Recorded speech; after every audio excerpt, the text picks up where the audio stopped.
Hi and welcome to In the Chair. I'm Brenton Garen, your Executive Editor of Westside Today. I'm joined by Sheila Kuehl, who was elected to the LA County Board of Supervisors at the November 4 election. Sheila, first off, congratulations and thanks for joining us. Thank you very much. Always delighted to be here. Can you talk about some of the policies that you hope to bring to the board and why you are so passionate about them? Yes, I think there'll be a lot of items coming up that relate to children's welfare and also to the way in which we deliver social services. We have a social services department, we have the Department of Children and Family Services, we have health, and people come here for this service and then they're sent here for this service, etc. So I think one of the things that we're going to be working on over the next year is how to more centralize the doorways so that you can come to the county. Mm-hmm. And I mean satellites as well. We're opening a big family services center. I believe it's going to be called the Zev Yaroslavsky Family Services Center in Van Nuys. As you probably know, they adopted a while ago a budget to build a $2 billion men's central jail. Mm-hmm. I believe that we are not necessarily in favor of that. That is, those of us who've just come in. Equally, in my district in Malibu, we're opening an absolute state-of-the-art new juvenile justice camp, which I want people to call campus, because it's a 21st century approach to rehabilitation and juvenile offenders. It's not soft. It simply invests in their future.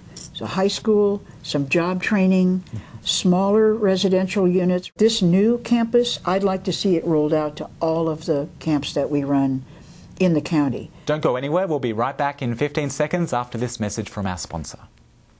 We can teach you everything here, from ballroom to salsa to tango to swing to hip-hop. Elizabeth and I really wanted to get a choreographed dance. We thought this was a great way to kick off the night. We weren't sure how it was going to go, but people were just wowed. Remember, the couple that dances together stays together. One of the decisions, I guess, coming up in the future will be the decision for the Century City location for the Purple Line extension, which I guess has sort of been holding up the project, and there's been discussion back and forth. Can you sort of explain your position on sort of what you think is the best route for that line? Actually, the truth is nothing's been held up. There has been some controversy in the city of Beverly Hills and in the school district about the plan for the metro to go under Beverly Hills High School. The tunneling is supposed to go quite deep, as deep as it's going under Disney Hall, because believe me, Disney Hall was a little worried about a train rumbling through while they're playing Mozart, you know. And then I guess recently with Obama's proposed budget, a lot of that has been earmarked for the project. Can you sort of talk a little bit about that and how important it is to get these hundreds of millions of dollars for the district? Well, let me tell you, the northeast of this country is complaining like crazy about the fact that LA County is getting so much money for transportation.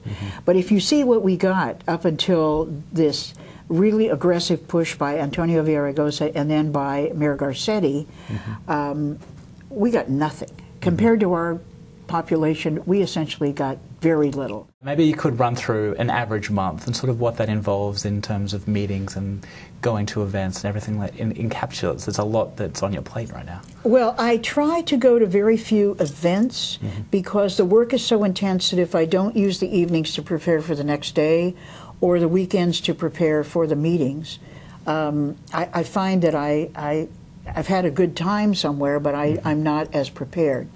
Monday all day we prepare for the Tuesday meeting. We have a staff meeting in the morning.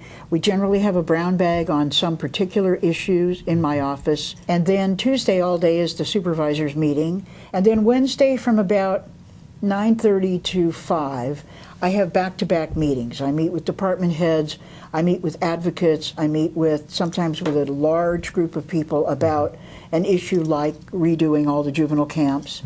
And the same on Thursday. And then on Fridays, I generally am out in the district. One Friday I'll be in the Valley, one Friday the Westside, one Friday Los Feliz, and then we start all over again. Well, thanks for joining us today, and we hope to see a lot more of you in the years to come. Thank you. I'm very pleased to have been here. Thank you. We'll be back next week, so don't forget to check out westsidetoday.com to see who's in the chair. I'm Brenton Garen for Westside TV.